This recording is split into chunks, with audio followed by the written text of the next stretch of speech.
Dabhoi police station હદ વિસ્તારમાં વર્ષ 2023 એટલે કે 11 માર્ચ પહેલા નોંધાયેલ અપહરણ અને પોક્સો બળાત્કારના ગુના સંદર્ભનો કેસ જેની બનાવ હકીકતમાં આરોપી યુવક અલ્તાફ લતીફભાઈ સૈયદ ડભોઈ હદ વિસ્તારમાંથી 17 વર્ષીય સગીરાને લગ્નની લાલચ આપી ભગાડી ગયો હતો.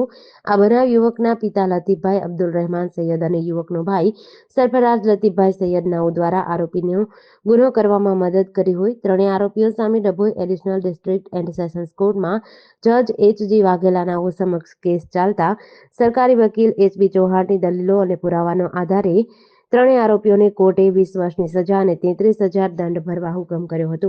ડભોઈ કોર્ટે અત્યાર સુધીમાં પ્રથમ ચુકાદો આપ્યો, જેમાં આરોપી સહિત આરોપીને મદદ કરવા સંદર્ભે તમામ આરોપીઓની એક સરખી સજા ફટકારાઈ છે. આજથી 11 માસ પહેલાં ડભોઈ પોલીસ સ્ટેશનના હદ વિસ્તારમાં ફરિયાદીની ભોગ બનનાર દીકરી ઉંમર વર્ષ 17 તથા 12 દિવસ નાનીને આરોપી અલ્તાફ લતીફ સૈયદ નાઓ લગ્નની લાલચ આપી પટાઈ ફોસલાવી ભગાડી લઈ ગયેલ અને તેઓના પિતા લતીફ ખાન અબ્દુલ રહેમાન સૈયદ તેમજ સરફરાઝ ખાન લતીફ ખાન સૈયદ નાઓને મળતા તેઓએ ભોગ બનનાર તથા આરોપી અલ્તાફ નાઓને ભાડેથી મકાન અપાવેલ, જે મકાનમાં આરોપી અલ્તાફ નાઓએ ભોગ બનનાર સાથે અવારનવાર શારીરિક દુષ્કૃત્ય કરેલ, જે અંગેનો કેસ મહેરબાન ડભોઈના એડિશનલ ડિસ્ટ્રિક્ટ એન્ડ સેશન જજ શ્રી એચ.જી. વાઘેલા સાહેબની કોર્ટમાં ચાલી જતા તમામ આરોપીઓને તકસીરવાન ઠરાવી ભગાડી જવા સંબંધે 3 વર્ષની કેદ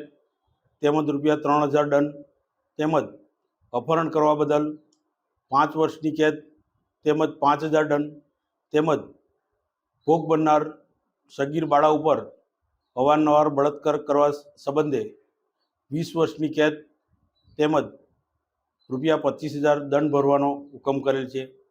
આમ સગીર બાળા ઉપર બળાત્કાર કરનાર તેમજ તેમાં આશરો આપનાર વ્યક્તિઓમાં ભય વ્યાપે તે પ્રમાણેનો ઉદાહરણરૂપ ચુકાદો નામદાર કોર્ટે આપેલ છે. જેડીસી ન્યૂઝ સાથે નિરંજન ચૌહાણ, ડભોઈ.